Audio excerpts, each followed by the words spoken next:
Okay. So, generally speaking, I'm not entirely sure this is the best tactic, but sometimes from a social standpoint, a little bit of shaming, it can be useful.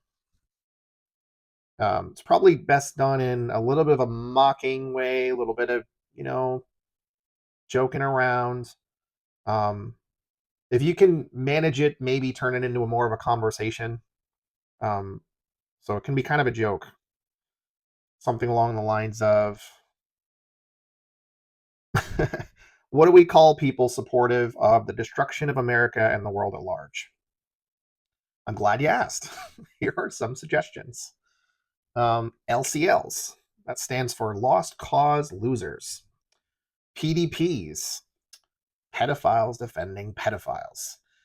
PWPs, professional wrong people. I like that one a lot. Because the thing is, like with some people, like people that are very deeply like programmed by like either blue or red MAGA, but especially red MAGA, like they don't really care about evidence. Like they'll ask you to, defend your case for why you disagree with something, but when you bring the evidence, and you cite actual credible sources, they basically just dismiss it out of hand. Like they don't believe in any rational arguments because they didn't get to theirs by being rational. And it turns out MAGA is just a big psyop that was actually started by a Jewish supremacist and a total propagandist who has a great love for authoritarianism and white supremacy and Christian nationalism. That's Steve Bannon. He was involved in what followed after Gamergate. He did slash poll on 4chan. He's serving the Epstein class, and he has his own political ambitions. He's been advising Donald J. Trump for a long time, first campaign and still in this one. And he's kind of got some connections to Stephen Miller too, and Peter Thiel. And he claims he doesn't like Elon Musk, but he's happy to use him when it fits.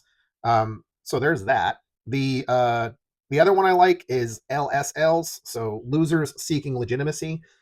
So like that's people like the propagandist, I think, like Tim Pool, like Ben Shapiro. Who was the other guy? There's a lot of these guys who used to be people that were trying to pursue other careers and they kind of failed really hard. Ben Shapiro's kind of making that list. I think he wanted to be an actor or musician or something. Always claims to know a lot more than he actually does, and he's a massive, defender of the foreign nation that's influencing everything. Um, yeah, he's a traitor. Like I think all these people that favor that nation, favor Russia, favor the downfall of our country, and also that brings me to some of the other ones. The S2B Ds, the soon-to-be defeateds, the EETs, the ever evaders of therapy, because a lot of these people, a lot of this mess could have been helped if these guys actually like didn't see therapy as something that's like gay or whatever, which that's not my label at all. I don't see masculinity that way. I think the way they see masculinity is just kind of loser logic, people that are just have bad mental health, bad emotional intelligence, and are intentionally avoidant of things that are actually healthy for human beings. There's the PHOAs, Professional Haters of Americas. That's South America and North America. They don't like the indigenous peoples. They don't like Latinos, Hispanic people. There's HOAHs, Haters of Actual History. Like these guys are like constantly trying to rewrite the narrative. They don't like that they lost in the South. They don't like that they lost the 2020 election. Um, they've lost ground everywhere where there's like a legitimate fight, a legitimate argument. They can't win. These people have to lie all the time. They have to rewrite the narrative. They have to act in bad faith. They're really struggling with the idea that nobody is interested in what they're selling. That is why they have to do totalitarianism, because people that are not popular cannot win the fight by popular vote. That's why Peter Thiel says that using technology is necessary because people just don't agree with us, and that's why they don't like democracy, because they're tired, broken, losers that have damaged their own mental health by acquiring ridiculous amount of unearned wealth. And I said it, I did. I don't think a single billionaire on this planet earned the amount of money that they have, the amount of wealth they have acquired.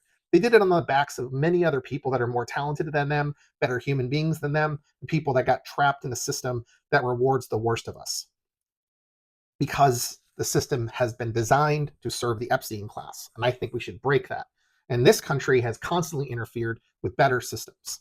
That's socialism, that's communism. Those systems have actually freed many more people and lifted them out of poverty inside of, a generation or so.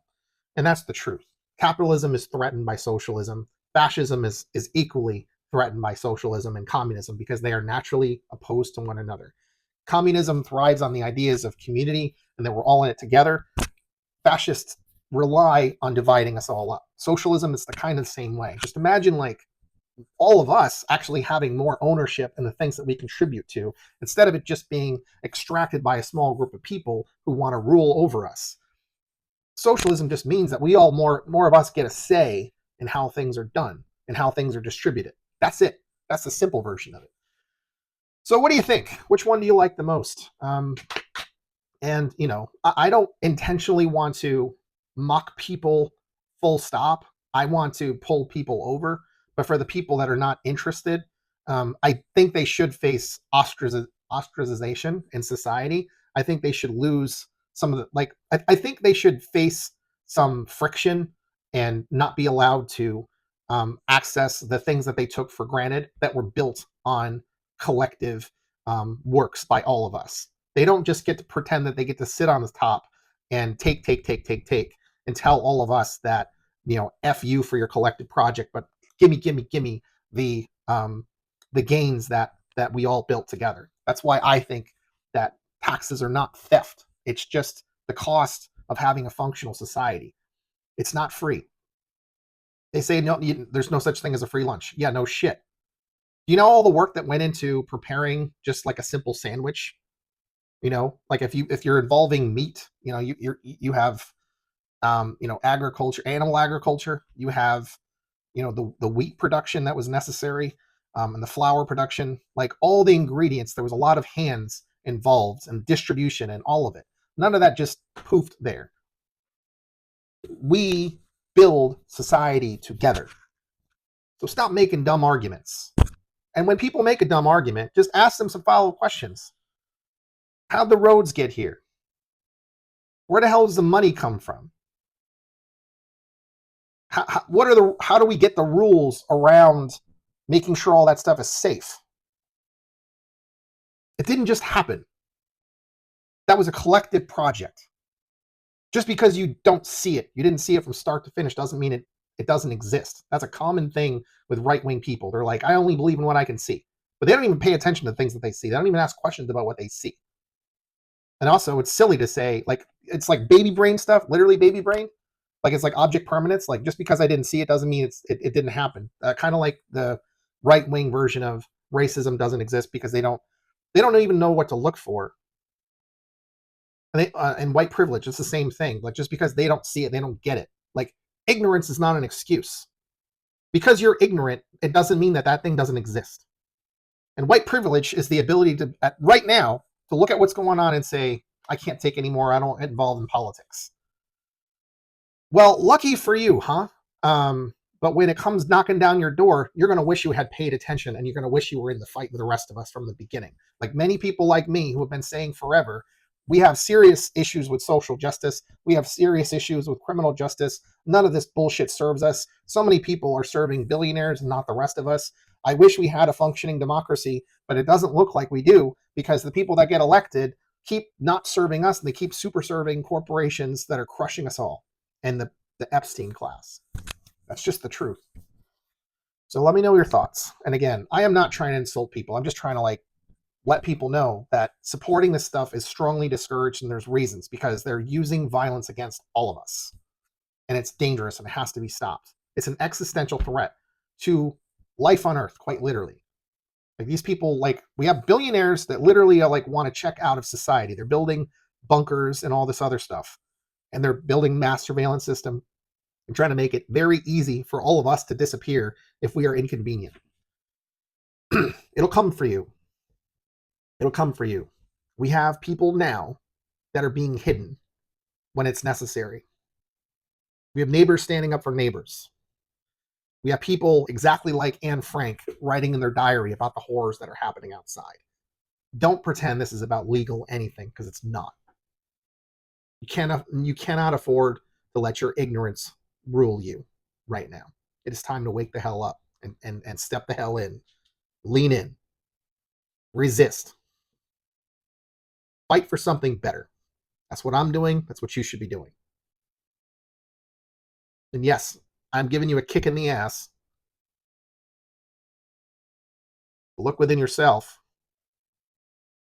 and figure out what you're made of, what your worth is. That's your decision.